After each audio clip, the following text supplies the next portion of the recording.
Hello everyone, I'm Michaela Kathleen, and in this video I'm doing my August reading wrap-up. So my original plan going into August was to reread the entire Divergent series. That did not end up happening. So my expectations going into this reread, I had not reread them since the last one came out. So going into this one, I was expecting to really enjoy the first one a whole lot, action-packed, fun. I really liked this one as a kid. I was kind of a sucker for personality division stories like Harry Potter, etc. And then also I really liked dystopians, so this book was just kind of perfect for me as a teenager. I reread Twilight last year, the entire series, and just had the best time the whole way through. So I expected to enjoy this first one even more than that, because I liked Divergent more as a teenager than Twilight. And then the second and the third ones, I did remember not enjoying as much. I remember thinking the second one was pretty boring and that the third one was just messy and confusing and not very good. So going into the reread, I was kind of planning on probably only keeping the first book and then unhauling the second and the third. But then I really didn't enjoy the first book. It was just not as good as I remembered, and also just not very fun. It really doesn't hold up. It's pretty slow, and also a lot of it I was just kind of rolling my eyes at. So I was pretty surprised by that, pretty taken aback. And since I didn't even enjoy the first one very much, and I had gone into it already knowing that I didn't really love the second and the third, I decided to DNF my reread, and I'm unhauling all three of them, which is a little bit sad since I did, like I said, really enjoy the first one a whole lot as a teenager. But yeah, it just did not hold up for me personally. And it makes me a little bit nervous for my next kind of childhood trilogy reread that I'm doing, which is going to be the Inkheart series by Cornelia Funk. That's another case where I really loved the first one as a kid. That's a real childhood favorite. This was more, I was a teenager by the time these came out, but Inkheart I read as a kid. And again, loved the first one, second and the third not so much, but I'm going to be really sad if the first one doesn't hold up like with Divergent. But yeah, we shall see. That is on the horizon later this year. But then since I did not read the second and the third Divergent books, I had to pick other books to read instead, and since I'm going to Disney World soon, I decided to pick up some random Disney books that are a little deeper on my TBR. And the first one of those was Fairest of All by Serena Valentino, and this is a retelling of Snow White that is focused on the evil queen and her backstory. And I did go into this with not a ton of hope, because these types of books for me a lot of times come across kind of gimmicky, like movie tie-ins, and that was the case here.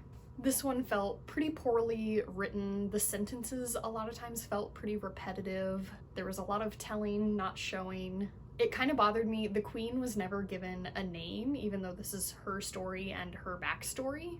The writing style did feel very like traditional fairy tale writing style, so if you're into that writing style, you might enjoy this one. But for me, I wanted a little bit more modern book rather than old-timey fairy tale.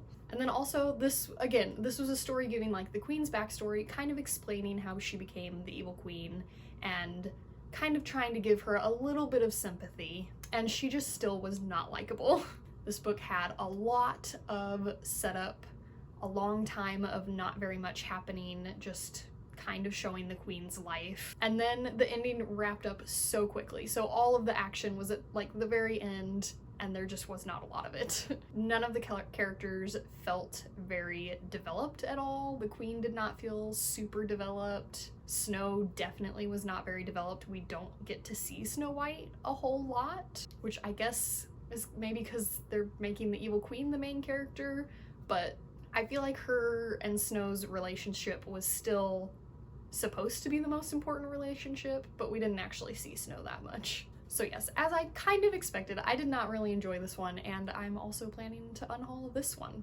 4 for 4 so far on the unhauling. So then finally I wrapped up the month with A Twisted Tale, and I went with the only one I own, which is Reflection, which is a Mulan Twisted Tale by Elizabeth Lim. Again, I went into this one not expecting too much, maybe a little bit more than Fairest of All, but truly expectations were pretty much on the floor. And it was in fact quite a bit better than Fairest of All. It had such a strong start. The first chapter was fantastic, and like it just took those expectations from the floor to the ceiling, and it took them there too soon, because once Mulan gets to the underworld, the concept for this twisted tale is, what if Mulan had to go to the underworld to save Shang? And yeah, once she gets to the underworld, it's all downhill from there. But yeah, again, that first chapter, it just started in the exact right place to start the story. The writing was so good. It like drew in stuff from the movie, and like the word reflections mentioned twice in the first chapter, but without seeming gimmicky, which I feel like is hard to pull off, using the title of the book twice in the first chapter and not make it seem gimmicky. But the author did it. It was so good. But then yeah, just once she gets to the underworld, I feel like there was not enough world development happening. Things would just happen, and like very little explanation as to why. The rules of the underworld were funky to me, and I feel like this kind of happens a lot with like underworld stories, or like, I don't know, adventure stories where they're like having to accomplish task after task after task to reach a goal. A lot of times it can feel very like, and then this happened, and then this happened, and then this happened, and it's not my favorite. And then at the end, there was this kind of twist that was just so silly to me. It had to do with like the ghosts and why they kind of kept getting in Mulan's way on her journey to get Shang out of the underworld.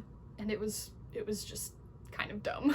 And then the ending was fine. It was better than the whole middle part of the book, but not as good as the very beginning of the book. Overall, I liked this one a lot more than Fairest of All. I would say if you're gonna give like a Disney spin-off series a try, I would do Twisted Tales over the Villains series. I did give this one 3 stars. It wasn't terrible by any means. I just didn't love it, wished it had given just a little bit more, and so I'm unhauling it, which means I am unhauling every single book that I've read this month, which is not great, but also not terrible, because more space on my shelves, I guess, for other, hopefully better books. Let me know down below what you read in August, and also, have you reread any books recently from deep in your past that surprised you by not holding up like Divergent did for me? I hope you enjoyed watching. Remember, words matter.